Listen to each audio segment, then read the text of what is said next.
안녕하십니까? 여러분 공부하는 게 쉬울까요? 어려운가요?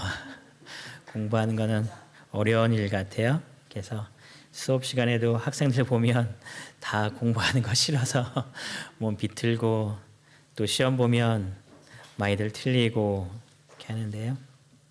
저희가 기본 교리를 공부하고 있는데 당연히 재미없는 그런 시간인 거는 같아요. 근데 우리가 중요한 것은 성경에 대해서 우리가 바로 알고 있는 것이 한쪽으로 치우치지 않을 수 있는 가장 좋은 방법이라고 생각합니다. 그래서 우리가 좌로도 치우치면 안 되고 우로도 치우치면 안 되고 너무 이렇게 학문적으로만 나가서도 안 되고 너무 학문이 없는 상태에서 신앙적으로만 나가서도 안 돼. 이것이 잘 조화된 가운데 신앙하는 것이 필요하기 때문에 이 교리들 하나하나 공부하시는 가운데에서 우리는 이렇게 살아야 되는구나. 우리는 이런 것을 믿고 있구나. 그래서 마지막 때에 사단이 우리를 헷갈리게 만들 때에 우리가 올바른 길을 찾을 수 있는 그 지혜를 얻을 수 있는 시간으로 이렇게 잘 준비되시면 참 좋겠습니다. 제가 이렇게 물병을 주로 앞에 올려놓진 않는데 입이 좀 많이 말라서 제가 중간에 이렇게 물을 좀 마셔도 이해해 주시면 감사하겠습니다. 오늘은 네 번째 아들 하나님에 대한 말씀을 제가 공부할 건데요. 이 기본교리 4장을 쭉 읽어보시면 내용이 예수님에 관한 내용이기 때문에 엄청나게 방대합니다. 그래서 이거를 1시간 내에 하기는 불가능해서 이걸 2시간으로 우선 최대한 압축을 시켜봤는데 교재를 오늘 다 드리면 다음 주에 안 갖고 오실까 봐 교재도 좀 반을 나눴습니다. 그래서 오늘 교재와 오늘 다 끝내길 원하는데 다음 주에는 또 다른 두 번째 교재를 드리도록 하겠습니다. 먼저 아들 하나님에 대해서 요약된 기본 신조 4에 대한 말씀을 같이 한번 좀 보겠습니다. 저희가 요약한 부분이 공부할 전체 내용이라고 이해하시면 좋겠습니다. 영원하신 아들 하나님은 예수 그리스도 안에서 성육신하셨다. 그분을 통하여 만물이 창조되었으며 하나님의 품성이 계시되었고 인류의 구원이 성취되었으며 세상이 심판을 받는다. 영원토록 참 하나님이신 분이 참 인간 예수 그리스도가 되셨다. 그분은 성령으로 잉태되시고 동정녀 마리아에게서 탄생하셨다. 그분은 인간으로서 생활하셨고 유혹을 당하셨으나 하나님의 의와 사랑을 완전하게 예증해 보이셨다. 그분은 당신의 기적을 통해 하나님의 권능을 내셨으며 하나님이 약속하신 메시아심을 증명하셨다.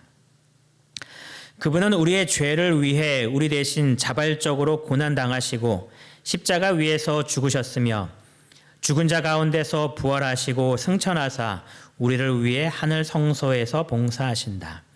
그분은 당신의 백성을 최종적으로 구원하고 만물을 회복하고자 영광 중에 다시 오실 것이다.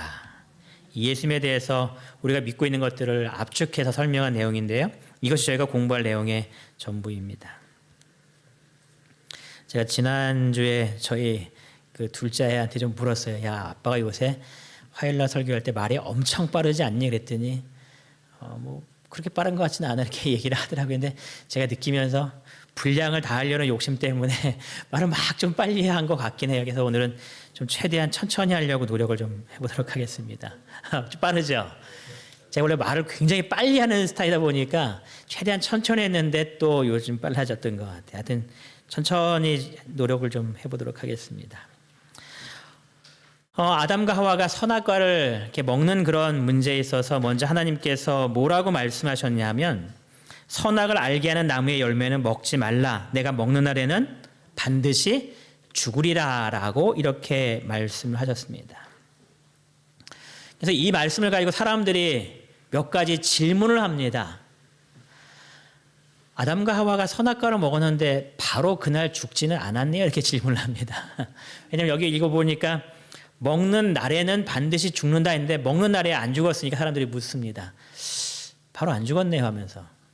근데 이것을 히브리 문학에서 볼 때에 이날 죽는다라는 이야기가 아니라 하나님께서 말씀하시기를 내가 먹는 날에는 반드시 죽어. 그래서 먹었기 때문에 이제 너는 반드시 죽을 거야라는 것이 이제 당장 오늘 죽는다 그 표현은 아니라고 이야기를 합니다.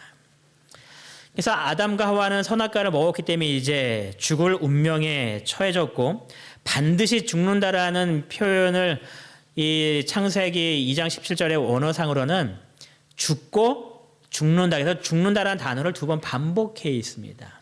그래서 2번 반복을 통하여서 반드시 죽는다는 강조의 의미를 썼기 때문에 번역할 때도 죽고 죽는다라고 쓰지 않고 강조의 표현으로서 반드시 죽는다. 아담과 하와의 운명은 이제 죽음으로써 모든 것이 결정되었다라는 것으로서 이게 확실하게 됐음을 이야기합니다. 그래서 하나님께서 이제 이 땅에 내려오셔서 왜 이러한 일들이 일어나는지를 하나하나 살피시는 일들이 있죠. 그래서 이 땅에 내려와서 아담과 하와에게 묻습니다. 도대체 어떠한 경위로 이 모든 것들을 먹게 되었느냐라고 이제 아담과 하와를 만나주셔서 쭉 이야기를 하십니다. 그래서 하나님께서 모든 것들을 아시지만 딱 내려오자마자 끝 이것이 아니라 하나님께서는 죄를 우리 스스로 이해하고 인정할 수 있는 그런 심판의 시간을 가지시는 모습들 중에 하나의 모습이에요. 그러면서 이제 아담과 하와가 먹은 것이 분명했고 아담과 하와는 이제 반드시 죽어야 할 운명에 처했습니다. 그런데 하나님께서 그에게 죽음을 유예하십니다. 물론 아담과 하와가 아담이 930살에 죽었지만 그 죽음을 우리가 어떻게 이해해요? 잔다라고 이야기하지 선악과를 먹었기 때문에 죽는 것으로 이해하지 않습니다. 어느 누구도 선악과를 먹었기 때문에 죽은 사람은 이 땅에 존재하지 않는다라고 이야기하죠. 그러면서 아담과 하와가 살 수 있는 그 길을 열어주신 것이 바로 창세기 3장 15절에 나오는 구속의 경륜의 발표입니다. 아담과 하와가 자기가 선악과를 먹음으로 죽지 않을 수 있는 이유는 바로 창세기 3장 15절에 이 말씀이 선포되었기 때문에 그가 죽지 않고 잠자고 있는 상태로 죽음이 유예됐습니다. 그러면서 창세기 3장 15절에 여자의 후손은 내 머리를 상하게 할 것이라는 이 말씀을 통하여서 이 사단과 이 예수님의 싸움에서 누가 승리한다라는 것을 선포하시는 말씀이에요. 예수 그리스도께서 승리하시는 그 모습을 선포하는 이 말씀입니다. 그럼 질문이 있습니다. 이 구속의 경륜은 언제 세워졌을까요? 아담과 하와가 선악과를 먹은 다음에 하나님께서 잠깐 빨리 모여봐 한 다음에 이거 어떻게 해야지 하고 쭉 서로 상의하신 다음에 이렇게 하면 되겠다 하고 발표하신 것이 구속의 경륜이었을까요? 아니면 이전에 이미 모든 것들이 준비되었었을까요? 이전이라고 우리가 이해합니다. 그래서 지구 창조하실 때에 이미 하나님께서 모이셔서 이러한 일들이 일어났을 때에 어떻게 할 것인가에 대해서 미리 의논하시고 이 지구를 창조하셨다라고 저희가 이해하죠. 왜냐하면 지구 창조할 때는 이미 사단이 범죄한 이후였기 때문에 이런 일들이 먼저 있었다라고 이야기합니다. 그래서 부조와 선지자 63페이지에는 분명히 이야기하기를 구속의 경륜은 지구 창조 전에 이미 세워졌었다라고 이야기를 합니다. 그러면서 언급한 것이 계시록 13장 8절에 있는 말씀을 인용하면서 창조함으로부터 죽임을 당한 어린 양이라는 표현 자체가 이미 지구가 창조되기 전부터 예수 그리스도께서 이 죄악의 문제가 발생되면 죽임을 당하시기로 이미 계획되었음을 이렇게 이야기하는 부분으로서 이야기합니다. 근데 이것은 계시록에만 있는 말씀은 아니고요. 베드로전서 1장 20절에도 똑같은 이야기를 하고 있습니다. 그는 창세 전부터 미리 알림 바 되었다라고 언급을 합니다. 창세 전부터 미리 알림 바 되었다. 그런데 이 번역을 공동 번역에는 창세 전부터 미리 알림 바 되었다라는 이 표현을 어떻게 하고 있냐면 하나님께서 천지를 창조하시기 전에 그리스도를 구주로 미리 정하셨고라고 번역을 합니다.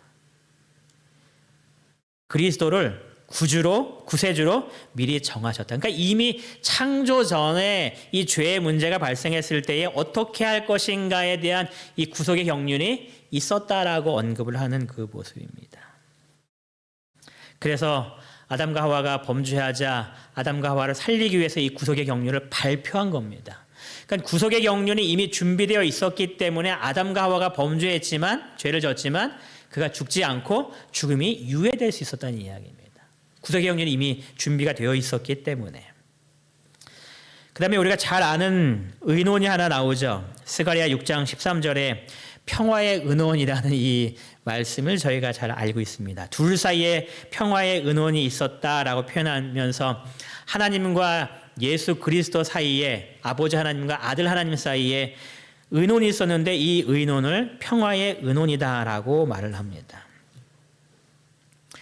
이거는 언제 일어난 사건이냐면 아담과 하와가 선악과를 먹은 이후에 예수님과 하나님과의 대화입니다.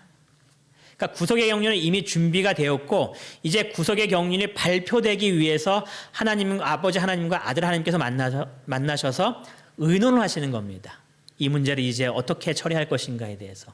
그것이 이제 평화의 의논이라고 얘기하고 있는데 부좌 선지자 63페이지에 그래서 이렇게 설명을 합니다.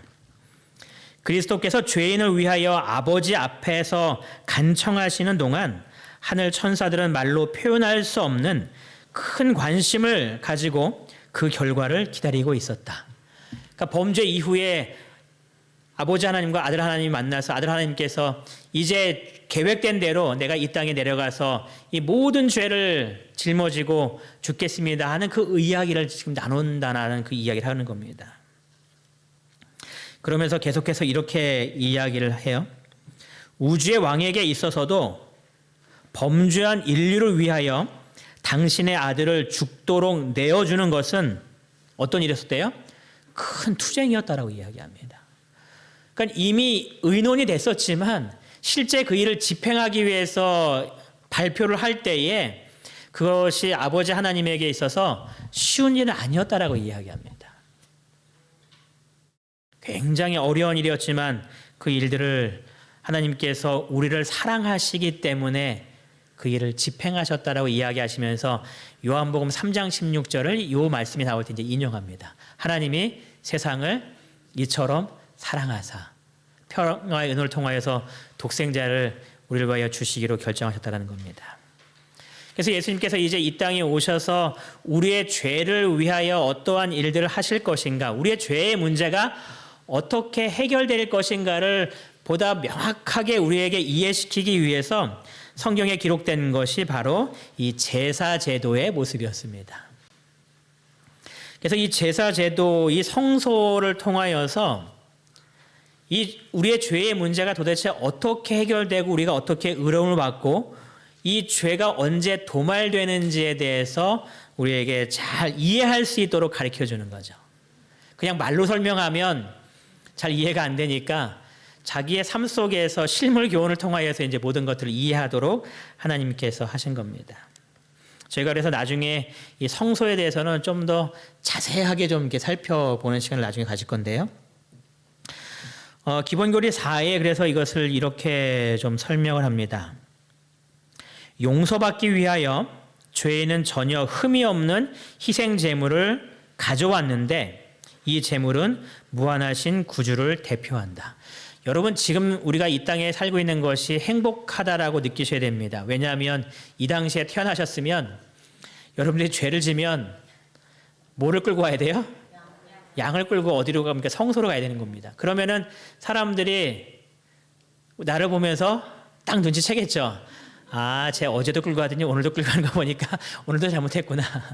마치 옛날에 오줌 싸면 이렇게 머리에 키를 쓰고 이렇게 돌아다니면 어른들이 다 이제 뭐 한 걸로 이해하는 거예요? 쟤 오늘도 오줌 쌌구나. 그렇게 이해하는 것처럼. 그래서 이미 모든 사람들이 다 아는 겁니다. 저 양은 예수 그리스도를 상징하고 죄를 졌을 때에 예수 그리스도께서 나를 대신하여 죽으신다는 것을 다 이해하는 그 모습입니다. 그때 죄인은 무죄한 동물 위에 손을 얹고 자기 죄들을 고백한다. 지난 시간에 설교했던 것과 마찬가지로 동물 위에 손을 얹고 기도하는 겁니다. 성서 공부 때 자세히 더 하겠지만 이 죄인이 짐승 위에 손을 얹고 기도할 때에 그냥 이렇게 손을 얹은 것이 아니라 자기의 온 몸을 다 기대어 손을 얹고 기도한다라고 되어 있어요. 그래서 나의 모든 것들을 다 그에게 전가시키는 모습으로서 완전 기대어서 그에게 기도한다라고 표현합니다. 그래서 내가 동물 위에 손을 얹고 기도할 때 나의 모든 죄들이 다 양에게 어떻게 된다고 표현해요? 전가되었다고 표현하죠. 그래서 밑에 표현 보시면 이 행위는 죄인으로부터 무죄한 희생 제물에가 죄가 전가되는 것을 상징했는데 이것은 희생 제사의 대속적 본질을 묘사하는 것이다. 그래서 예수 그리스도께서 우리의 모든 죄를 다 짊어지시고 죄의 결과로 죽임을 당하시는 그 일들이 일어났다라는 것을 설명합니다. 이것을 제일 먼저 경험한 사람이 누구였을까요? 아담이었죠, 그렇죠? 아담. 그래서 아담이 이 희생물을 이렇게 잡는데 아담이 생명이라는 것을 처음 죽여보는 겁니다. 그럴 때에 그것이 얼마나 끔찍했는지에 대해서 부자 선자가 이렇게 기록을 좀 하고 있는데요. 아담 이후에 모든 사람들이 하나님 믿는 사람들이 이제 제사를 드리는 겁니다. 그러면서 예수 그리스도를 머릿속에 이해하기 시작하는 겁니다. 어떻게 죄가 도말되는지, 이 죄가 얼마나 끔찍한 건지, 한 생명이 죽어가는 그 모습들을 통하여서 이 죄의 잔악함에 대해서 배우죠. 그러면서 이제 성소제도를 쭉 알게 되었고 이 죽이는 걸 통하여서 예수 그리스도께서 우리를 위하여 십자가에 달려 돌아가시고 이 죄의 모든 것들이 이제 끝나고 주님께서 오신다라는 것을 이제 이 성소제도를 통해서 이스라엘 백성들이 배우기 시작한 겁니다. 이 성경에 또한 예수님에 대한 수많은 예언들이 있고 그 예언들이 성취된 것들을 통하여서 예수 그리스도가 어떠한 분이신지를 저희가 알게 되는데요. 구주에 관한 예언들이 참으로 성경에 많이 등장합니다. 근데 우리가 다 다룰 수 없기 때문에 중요한 몇 가지를 표시하면 이사야 7장 14절에서는 예수님께서 탄생할 때에 아주 큰 증거를 제시합니다. 그러면서 뭐라고 얘기하냐면 처녀가 아이를 낳겠다라고 이야기하죠. 그러면서 동정녀를 통하여서 예수 그리스도께서 탄생하실 것에 대한 예언이 됐고 그 다음에 그 예언대로 예수님께서 탄생하십니다. 이 예수님이 어떠한 분이신지를 정확하게 묘사하기 위해서 미가서 5장 2절에서는 예수님의 탄생 장소에 대해서 미리 선포합니다. 베들레헴 에브라다야 하면서 너는 미약하나 너에게서 다스릴 자가 나온다라고 말씀하셨죠. 그런데 예수님의 육신의 부모였던 요셉과 마리아는 어디서 살고 있었을까요? 살던 동네가 어디였을까요? 예, 나사렛에 살고 있었죠. 나사렛에서. 그러니까 이 요셉과 마리아는 베들레헴에 갈 일이 전혀 없는 사람들인데 예수님의 탄생의 예언에 맞추기 위해서 호정령이 내렸고 그래서 베들레헴으로 가서 예수님께서 탄생하시는 일들이 생기죠. 이사야 61장에서는 가난한 자들에게 복음을 선포하시고 포로된 자를 자유롭게 하고 이제 그 예언들이 있는데 예수님께서 본인 스스로 말씀하시면서 이 예언이 내게 임했다라고 말씀하십니다. 그리고 예수님께서 얼마에 팔리실지에 대해서 스가랴 11장 10절에 예언하고 있는데 그 예언대로 은 30에 예수님께서 팔리시는 일들이 이제 성경에 기록됩니다. 그리고 시편 22편 18절에서는 예수님께서 돌아가실 때 그 옷을 다 나눠 갖는다라는 표현이 있는데 예수님께서 돌아가신 다음에 그 옷을 서로 나눠 갖죠. 그 다음에 시편 34편 20절에서는 그 뼈를 보호하신다라고 되어 있어요. 예수님께서 금요일날 십자가에 달리십니다. 그러니까 이 십자가의 형벌은 원래는 며칠 동안 이렇게 고통을 당하도록 한 건데 유월절과 안식일이 겹쳤기 때문에 유대인들이 특별히 부탁을 하죠. 이 십자가에 죄인 걸어놓지 말고 그냥 죽여서 다 내리자고.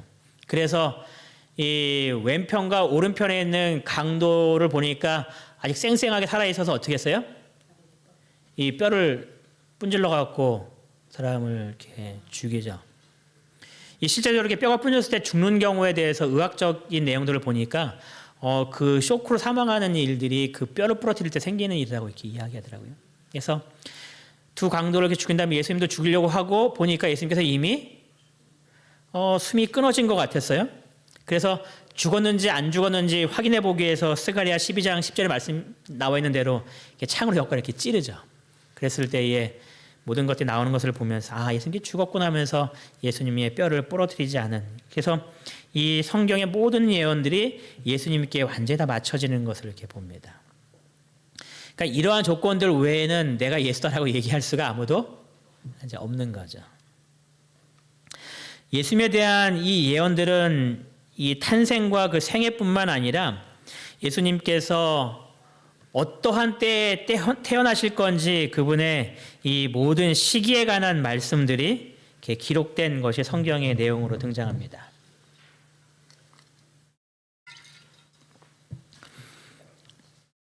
예수님께서 탄생하실 때에 이렇게 때에 관한 말씀을 계속 하고 계셨는데 때가 참에 예수님께서 오셨다라는 이 표현이 왜 중요하냐면 이것이 이미 이 다니엘서를 통하여서 예언되어 있는 예수님의 탄생의 요 시점이 나와 있기 때문에 그렇습니다. 그러니까 예수님께서 아무 때나 오신 것이 아니라 예언에 의해서 그때가 되었을 때에 그때에 맞춰서 예수님께서 이 땅에 오셨다라는 그 말씀을 하고 있는 겁니다.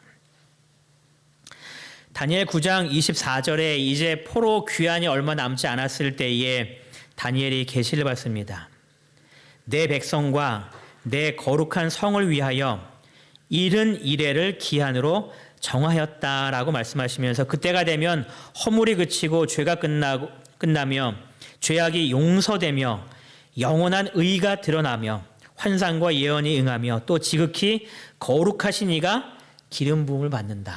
그래서 이 메시아적 사명에 대한 이야기들을 쭉 이야기를 하십니다. 그래서 이 70일이라는 것은 백성과 거룩한 성 예루살렘을 위한 기간이다라고 이해를 합니다. 그래서 이 기간은 유대인들을 위한 시간이 이때까지다라는 개념으로서 저희가 이해하죠. 이 부분은 다니엘서를 통하여 공부할 때에 좀 더 저희가 이제 자세히 공부하게 될 건데요. 9장 25절은 이 70일의 이 안에 있는 사건들에 대해서 쭉 또 하나하나 이야기합니다. 이 70일회가 어떻게 흘러가고 그 안에 무슨 일이 있는지에 대해서 명확하게 표현해 주는 것이 필요했기 때문에 이 70일회 안에 어떤 일이 날 것인가를 기록하면서 예루살렘을 중건하려는 영이 날 때부터 기름 부음을 받은 자 곧 왕이 일어나기까지 7일회와 62일회가 지날 것이다. 그래서 69일회가 지나면 바로 이 왕이 나타난다. 기름 부음을 받는 자가 나타날 것이다라는 그 예언을 지금 하고 있는 겁니다. 그러면서 마지막 그러면 한 일회 동안은 69일회가 됐으니까 이제 한 일회가 남았으니까 그 한 일회 동안은 어떤 일이 있을 것인가라고 말하면서 62일회 후에 기름 부은 자가 끊어져 없어질 것이다. 이게 무슨 얘기예요? 죽는다라는 그 이야기를 지금 하고 있는 거죠. 그러면서 9장 27절에 그가 장차 많은 사람들과 더불어 한 일회 동안에 그 언약을 굳게 하고 그가 그 일회의 절반의 제사와 예물을 금지할 것이다. 그래서 그 한 일회의 절반이 되면 이 제사와 예물을 이렇게 금하는 그런 일이 일어날 것이다라는 그러한 예언을 합니다. 그리고 이제 예수님 때에 그 일들이 하나하나 이제 이루어지기 시작하는 겁니다. 이 70일을 좀 도표를 만들어서 좀 이해하면요. 이렇게 71회가 있고 이 안에 7일회와 이 62일회가 이렇게 지나고요. 그 다음에 마지막에 이렇게 한 일회가 남습니다. 그리고 한 일회에 절반에 이제 어떠한 사건이 일어날 것인가에 대해서 이야기하고 있는데 이 일에 대해서 우리가 공부할 때에 알아야 될 것 중에 하나가 뭐냐면 예언시간 계산법입니다. 예언시간 계산법. 그래서 이 예언된 것은 이 하루를 얼마로 계산해요? 1년으로 이렇게 계산하죠. 그래서 이 이스라엘 백성들이 이 가나안 땅을 40일 동안 정탐을 했어요. 그래서 하나님께서 그 하루를 1년으로 계산하여서 이스라엘 백성들이 이 광야로 방황하는 기간을 얼마로 정하세요? 40년으로 정하는 그런 일들이 있죠.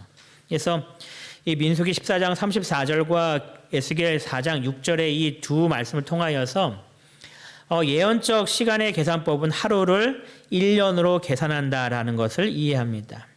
그래서 이 72일을 어떻게 계산하게 되었냐면은 70 곱하기 1회니까 7이니까 490일인데 연일 원칙에 의해서 490 490년 동안 일어날 일로서 이 모든 것들을 이해합니다. 그래서 이 70일회가 시작될 때의 기산점부터 490년이 지나면은 이제 사건이 끝나는 그것으로서 이해하는데 70일회가 언제 시작되었다고 아까 성경책 읽었어요? 예루살렘을 중건하려는 영이 날 때부터. 그래서 예루살렘 중건영이 70일회의 이 계산점의 시작으로서 성경이 이야기를 합니다. 그러니까 이제 뭐만 살펴보면 되는 거예요? 이 연도를 정확하게 맞추려면 예루살렘 중건형이 언제 났는가? 이제 그것들을 사람들이 이제 찾으면 되겠죠. 이스라엘 백성들이 포로에서 귀환하도록 하는 그 영들이 쭉 나타나는데 처음 영이 1차 고레스 537년에 납니다. 이제 첫 번째 포로 귀환입니다. 돌아가는 겁니다. 그런데 이 1차 고레스 이 포로 귀환령을 예루살렘 중건령으로 이해하지는 않습니다. 왜냐하면 다니엘 9장 25절에 뭐라고 기록되어 있냐면 그 곤란한 동안에 성이 중건되어 광장과 거리가 세워질 것이다라고 말하면서 이 성이 중건되면서 이 사람들 성 안에서 자신들의 자치권이 회복되면서 스스로 모든 것들을 이렇게 이뤄낼 수 있는 그런 일들이 이루어져야 된다라고 예언하고 있는데 1차 고레스 이 귀환령은 이들이 귀환해서 예루살렘 성전을 짓는 일이 이 1차 귀환령이었습니다. 그러니까 성전 이 건축에 그들이 모든 것들을 했기 때문에 1차 고레스 원년에 이거 있었던 것은 인정하지 않고요. 그 다음에 두 번째 썼던 것이 2차 다리오 BC 520년입니다. 그런데 이 다리오 때에 이 520년 있었던 사건은 이 1차로 돌아가서 예루살렘 성전을 짓고 있는데 이 성전 건축이 사마리아인들의 반대로 이렇게 중지가 되었었잖아요. 그래서 이 다리오 왕 때에 이것을 다시 시작할 수 있도록 하는 영이 내렸고 그래서 이게 성전이 완공되는 그런 영이었기 때문에 이 2차 다리오 때 이것도 예루살렘 중건령으로 이해하지를 않습니다. 그럼 언제 이 중건령을 이해하는가? 3차 아닥사스 7년 457년에 비로소 이스라엘 백성들이 자치권을 회복하는 영을 이 아닥사스다 왕이 내립니다. 그래서 예루살렘 중건령은 언제인가라고 이야기할 때 모든 기독교인들이 동일하게 말합니다. BC 몇 년이라고요? 457년. 그것이 이제 예루살렘 중건령이 내린 그 시대입니다.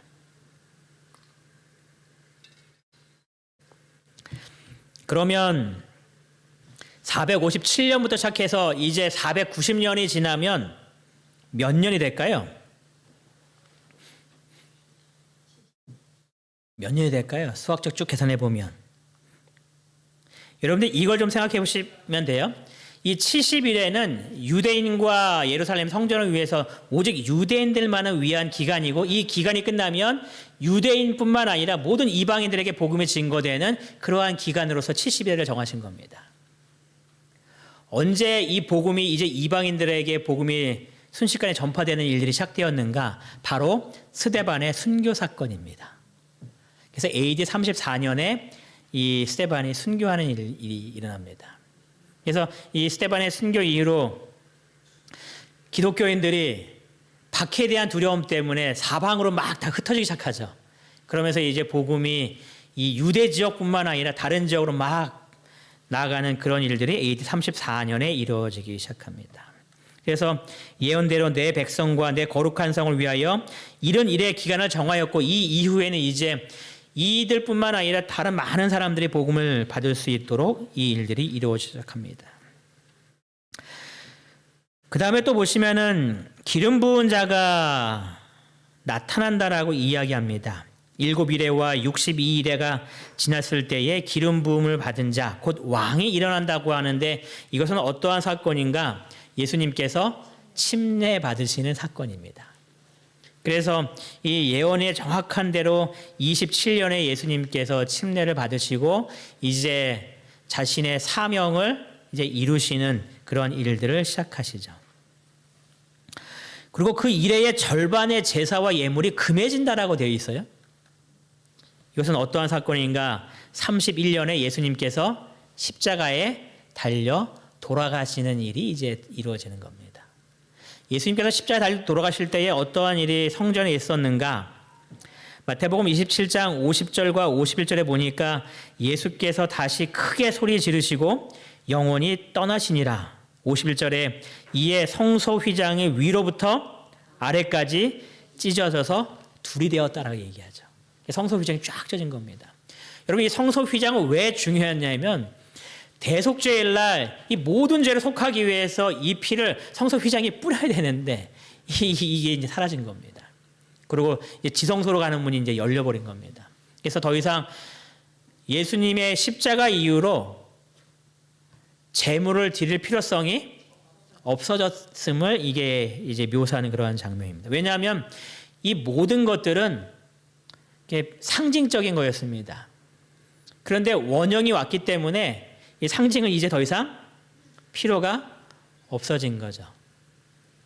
그래서 휘장이 이렇게 찢어지는 이 일들이 바로 제사와 예물을 이렇게 금지하는 일들이 이렇게 벌어진 것으로서 이야기합니다.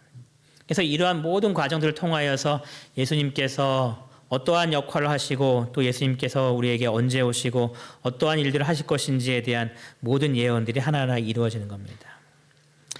또 예수님께서는 성경의 말씀들을 통하여서 예수님께서 부활하실 것에 대해서 항상 이야기하셨습니다. 예수님께서 제자들에게 자신이 죽임을 당하고 제3일에 살아야 할 것을 계속해서 이야기합니다. 그런데 제자들이 그것을 들었지만 믿었을까요? 안 믿었을까요? 다 안 믿었던 것 같아요. 그래서 마태복음 28장에 보면 예수님께서 달려 돌아가신 이후에 일요일 새벽에 아침 일찍 마리아가 이렇게 무덤에 이렇게 올라가죠.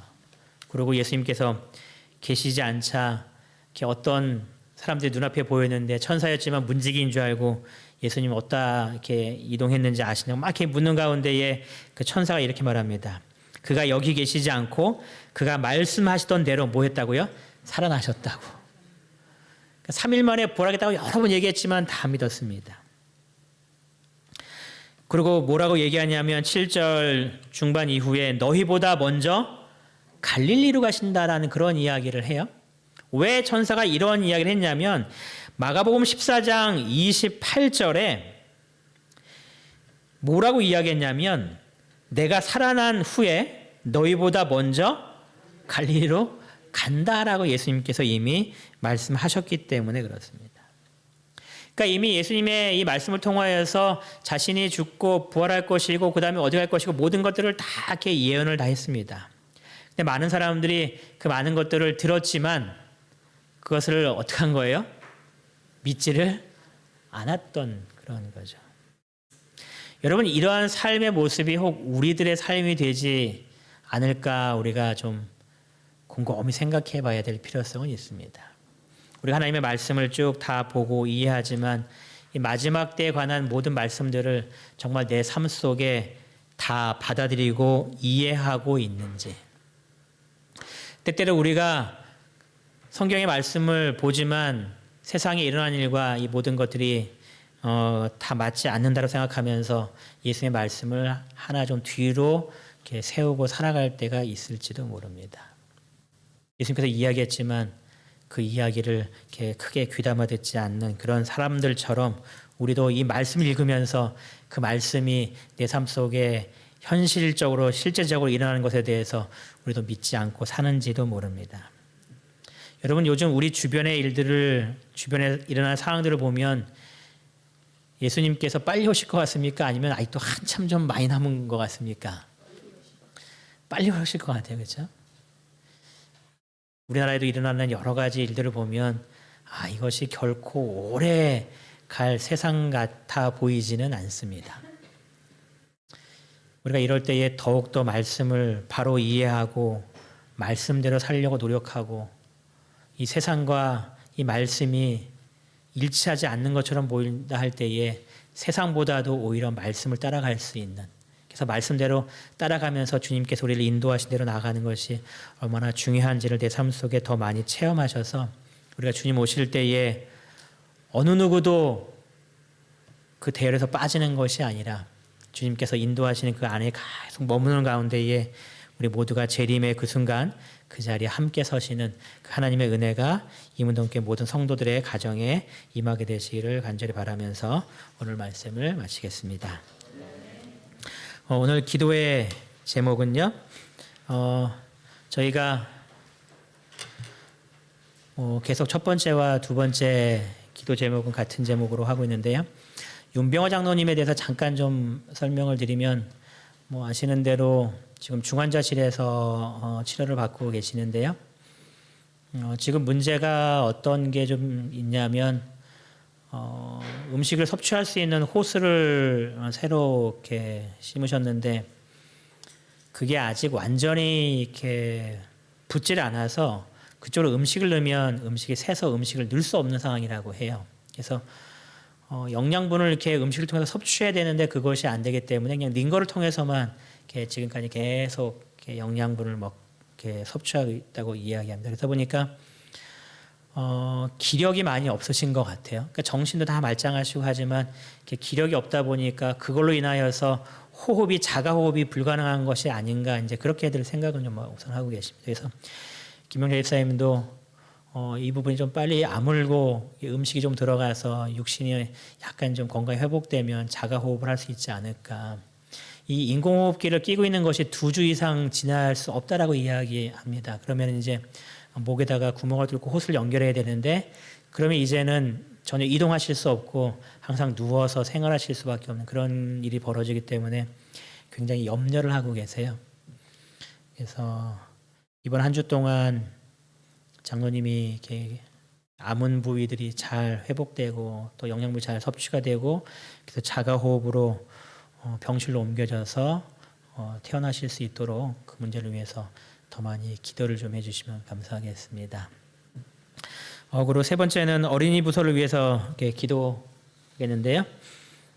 요즘 어린이 부서에 아이들이 좀 많아졌어요. 그래서 막 활발하게 활동을 하고 있는데 이 중심에 서 있는 우리 최경혜 집사님과 그다음에 이문호 집사님이 이를 잘 감당할 수 있도록 기도해 주시고 또 기도뿐만 아니라 그들을 만나셨을 때에 어깨 이렇게 두드려 주면서 너무 수고하고 있다고 이렇게 한마디 좀 해주시고 그래서 우리 어린 아이들을 신앙적으로 잘 키울 수 있도록 어린이부를 위하여서 이렇게 기도해 주시면 감사하겠습니다. 음악이 마칠 때까지 개인적으로 기도하시겠습니다.